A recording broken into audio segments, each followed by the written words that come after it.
Hello, everybody. I'm Miss Lisa, and welcome back to another episode of Woke Art for Teens and Adults. Today, we're going to be doing an art project based on the book The Moment of Lift by Melinda Gates. She's an awesome philanthropist, and she's been doing a lot of work on empowering women and a lot of work on attending to the needy at the margins of society. And she's come up with some interesting ideas. And what she says is that when we lift up women and girls, it's a benefit for all. And so this is her message, and we're going to look at a piece of art that actually takes us from the moment of not lift to the moment of lift. So how do we do that? I didn't want to use an image of an airplane or a rocket because that's normally what one thinks of when you think about lift, right? Lifting off. I wanted it to be different than that. I wanted it to show the part before the lift. And so she's talking about women at the margins of society, and she's talking about those in abusive relationships. She's talking about what happens when there isn't a moment of lift and how can we help these people. And one of the things that she says is that when women are trapped in an abusive relationship, when they're isolated from other women, they can't be a force because they have no voice. But when women get together, then they're able to share their pain and their stories, and that's when the empowerment begins. That's when they start to be able to feel that they can do something. So coming together helps women to find their voices. And when women are wounded, they absorb the pain, but men tend to get mad and they need to wound back, if that makes sense. So she says social movements, successful social movements, have an element of strong activism combined with the ability to absorb pain. And this is where we are. She wants us all to understand this dynamic and to go forward with it. And then she says that women must leave the margins and take our place not above men or below them, but beside them at the center of society, adding our voices and making decisions that we are qualified and entitled to make. Others have used their power to push people out, but we have to use our power to bring people in. She also says that the supreme goal for humanity is not equity, but connection. Equality without connection misses the whole point. Love makes us one. It ends the urge to push the other out. Love is what lifts us up. When we come together, we rise. There is no wrong race or religion or gender. We have shed false boundaries and we can love without limits. That is the moment of lift. And that is what this piece of art is about. So you can see the connections in it. You can see that if you can think about these little lanterns of being individuals, they're connected, and this is the moment of lift. They're lifting off.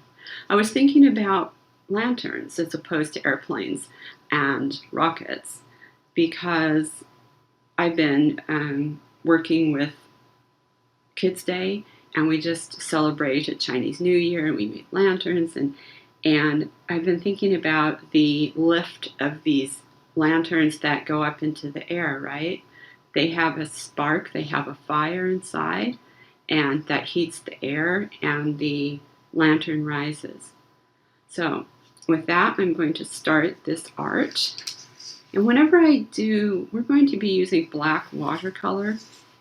Whenever I use watercolor, I like to make a border, just because I work with kids a lot, and it's very easy to get paint all over everything if you don't have a border. The border just helps remind us to stay in the center of our paper and not get paint all over the table or all over ourselves. So let's just go ahead and make a little border.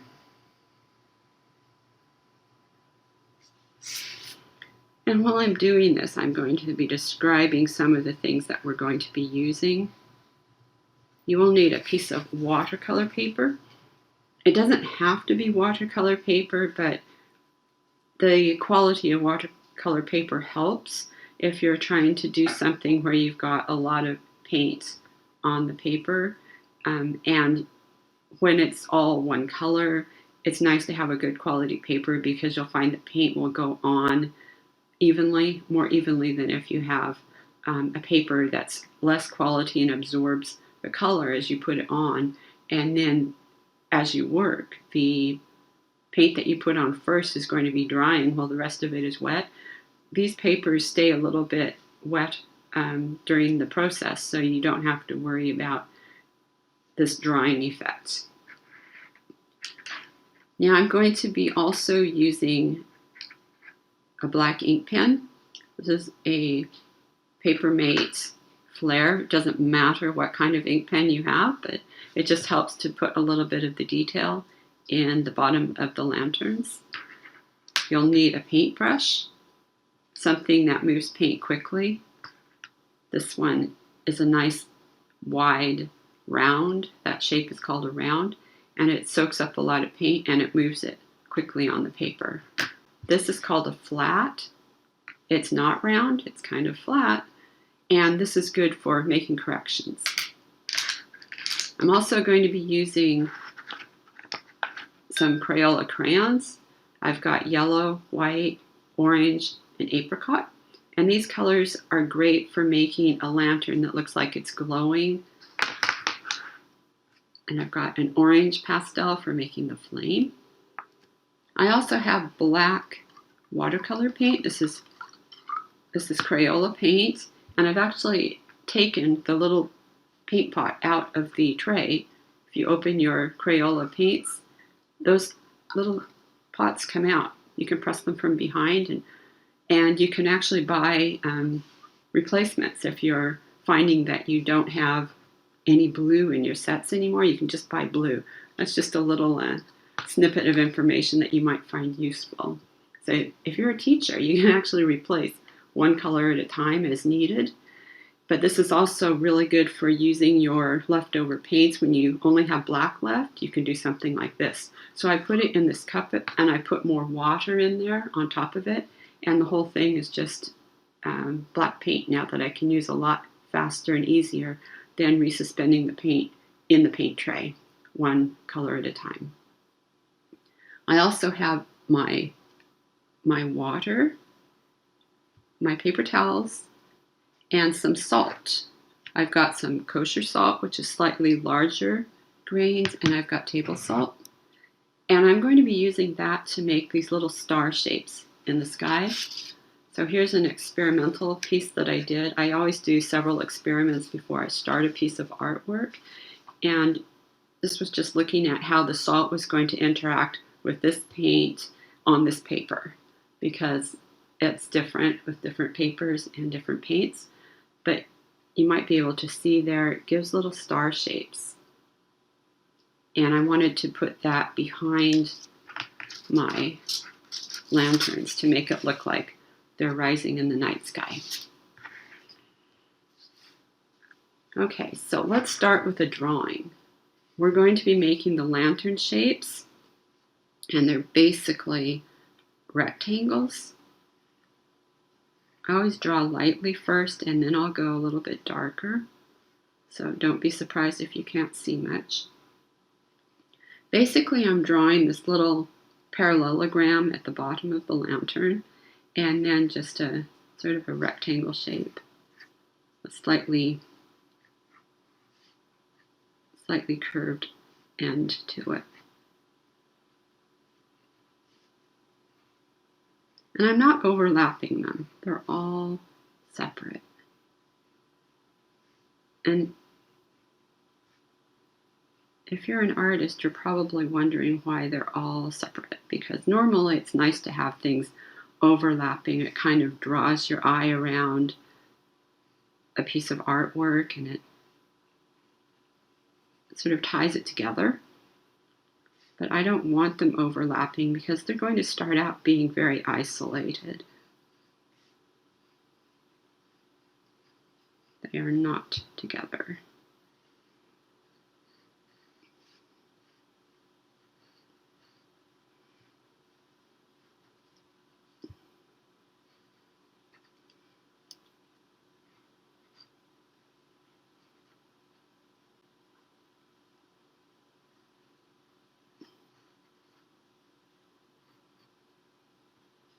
Okay, so I've got 1, 2, 3, 4, 5, 6, 7, 8, 9. I've got 9 of these lanterns.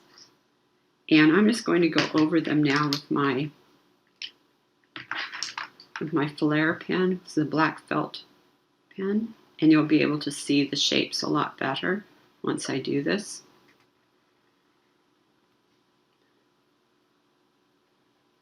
I'm just going to leave a little space open there on the far side.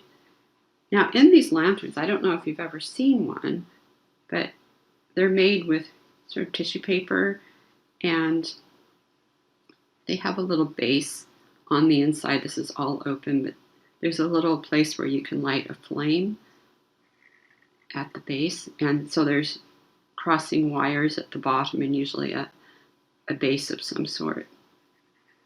I'm just going to put this like so.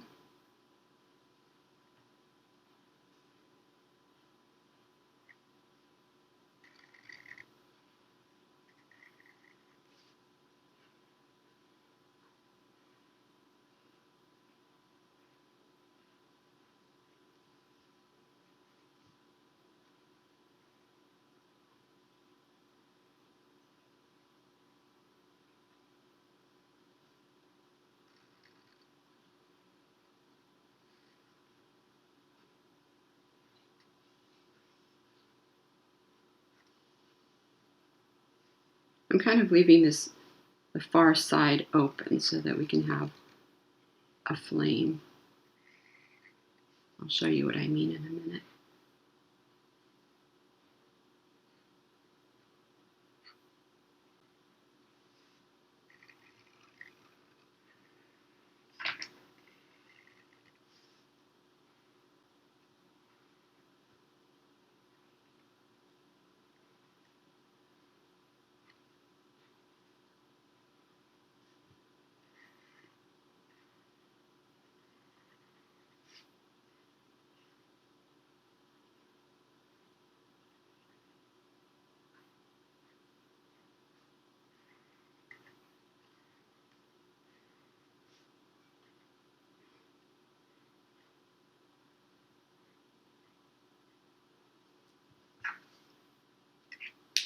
Okay, that's all I'm going to do with my black felt pen.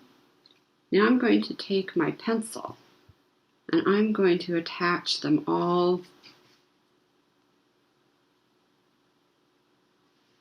to the base here. They're going to be tied down. Each one of these is tied down, and they're tied down separately. So this one goes behind that lantern, this one is here. This one might be able to go right between. This one is tied down here. This one's going to have to go behind this one, so let's tie it down here. And this one is tied down here. And this one is tied down here. So we have 9 lanterns and they're all tied down to the base. Now we're going to go ahead and put a little bit of a glow in these lanterns. I'm going to take my white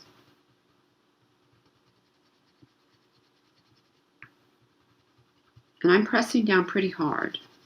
I'm just going to bring the white about halfway up each lantern, and I'll do the base as well. I know you won't be able to see this because it's white on white, but there's a reason I'm doing this.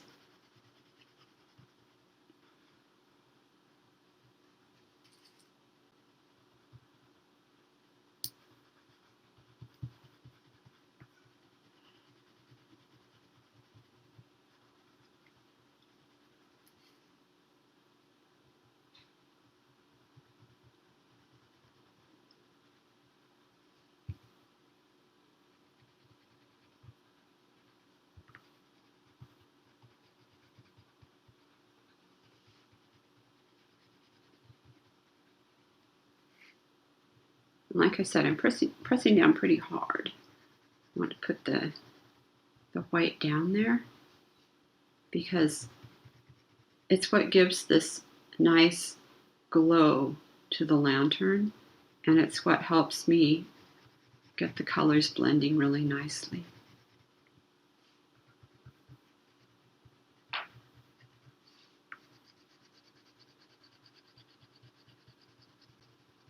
Okay, now I'm going to take the yellow crayon and I'm going to go over some of the white and then some of the paper that doesn't have any color on it yet.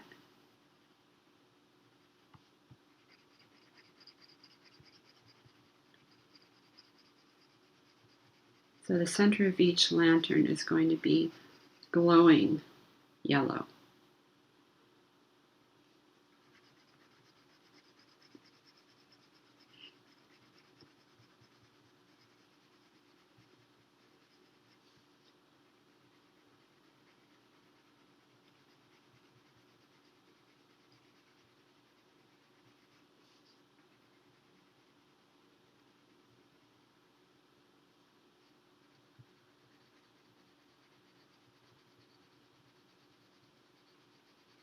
And the reason I did this was because I thought it was a good way to show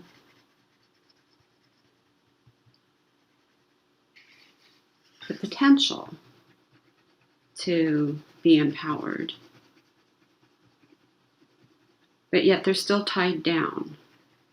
They're tied down and they can't do much with their potential. I'm going to take the orange crayon now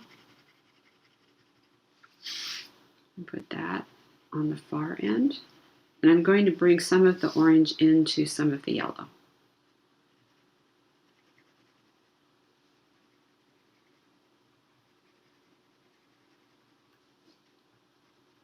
And as I bring it into the yellow, I lessen the pressure on the crayon so I won't be pressing down as hard. And with a light touch, it blends nicely between the yellow and the orange.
Okay, and another thing I can do is just take the yellow and go over the bottom of the orange again and just sort of bring it all together. It really makes it glow.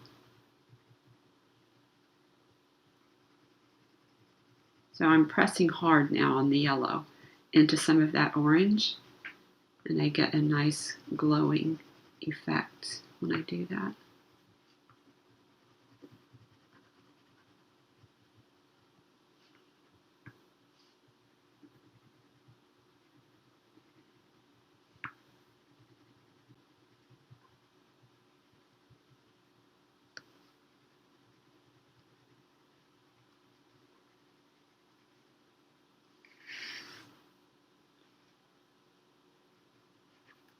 Now we're going to add some white lines. We're going to connect these lanterns.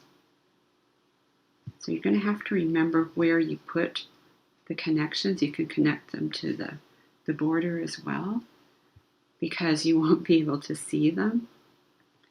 But we just want to connect them in some way. You can have as many connections as you like. We don't want them to be floating on their own.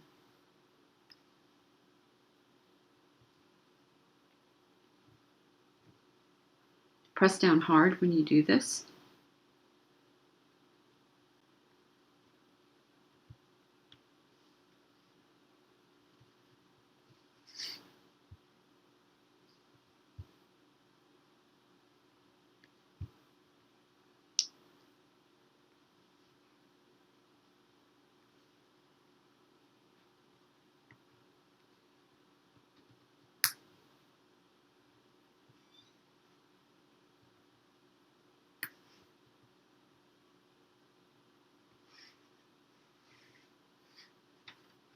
Sometimes you can see when you lift the paper, you can see the wax. Oops.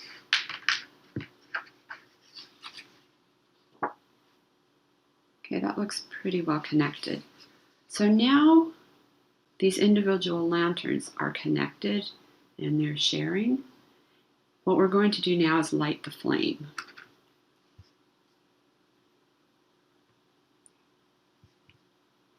So in their shared grief, their shared stories, we are becoming empowered. So we're using the lantern as sort of a symbol of women. Especially women at the margins who are isolated and separated. So that's why these are all separately tied down to the base. But now we've put some connections between them, and we're just going to watch them lift. You're going to take your paintbrush and go into that black paint.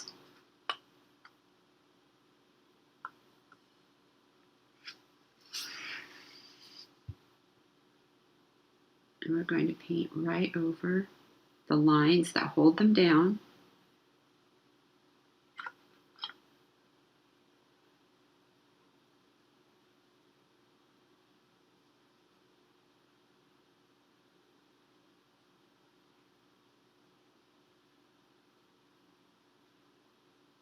So what you're actually seeing here is the moment of lift.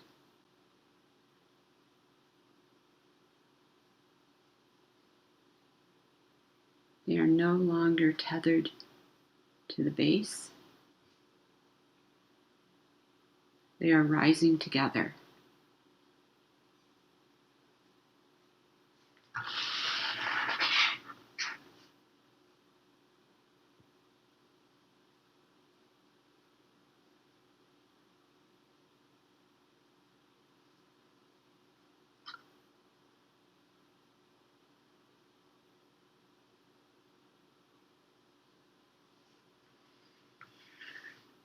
At this point, you might want to get all these extra things off of your work surface because they tend to get paint all over them. Now, I always turn my paper as I go, so I have to be careful not to get my sleeve in the paint. I'm just going to work my way around these lanterns with the black. Now, theoretically, I could paint right over them, but black is an awfully dark color to be covering white or yellow, white and yellow wax crayons. So it doesn't, the wax doesn't block the paint completely, and I want these lanterns to be luminously lit. So that's why I'm working around them instead of painting right over them, because you know that this is crayon, so if you would think of this as a crayon resist, we should be able to paint over it. But I know from experience that that black will cover some of the crayon.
When you paint with watercolors, it's often useful to turn your brush, depending on what angle you need to get your paints. There's some tight spots that you can get into very easily if you just turn your brush. Here's some of the last bits of tether we're just covering up here. There's some here as well. Cover those.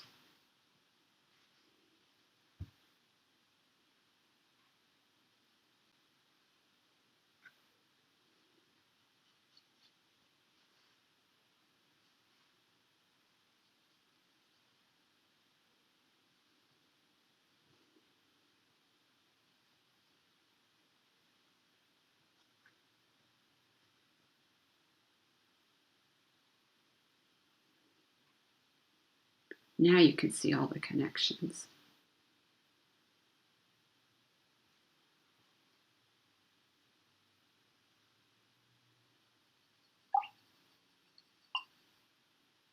Now the reason I have salt here is because if you sprinkle salt onto wet watercolor paints, it kind of draws the water and therefore some of the pigment towards it, and you end up with these little star shapes.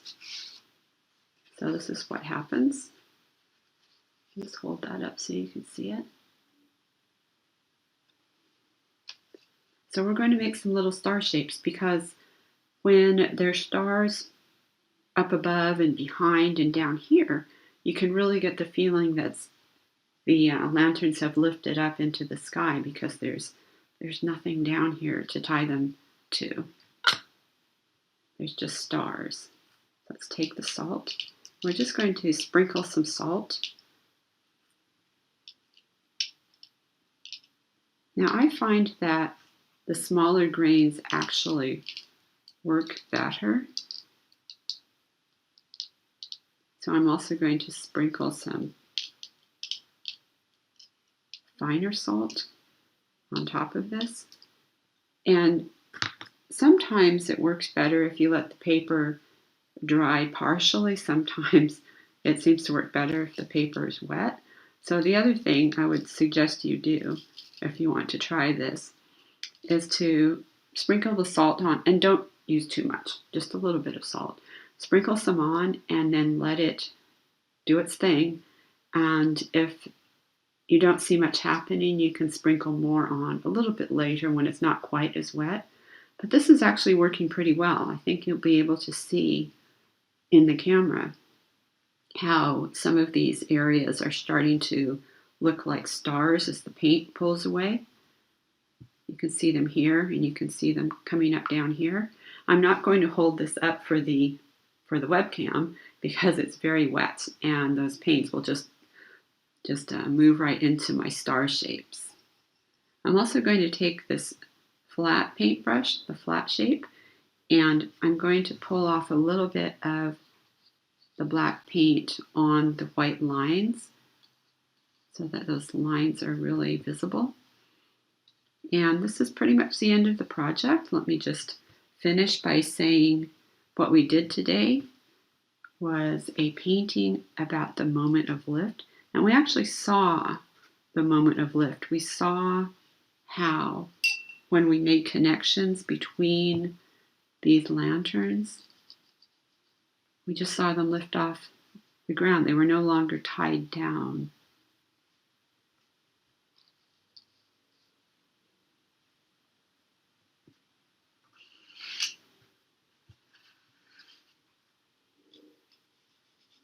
It also makes quite an attractive piece of art.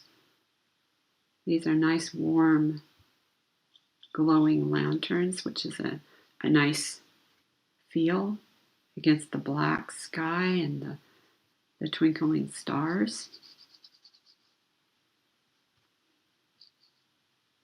All right, so there we go. I'm just going to finish by reading what Melinda has said. Every issue in this book is a door women must walk through to become full contributors. The right to decide whether and when to have children, or to marry or not marry, to seek opportunity, to attend university, to control our income, manage our time, pursue our goals, and advance in the workplace. If women have those choices, society will be much better off. So there's really a strong voice, a strong female voice advocating for all women, and not just because she wants women to surpass men, but because society will be much better off. It will be beneficial to everybody if women are able to have a voice. So I hope that gave you a lot to think about, and I hope you enjoyed this art project. Go ahead and try it for yourself. It's a lot of fun. And hopefully I'll see you next time. Goodbye.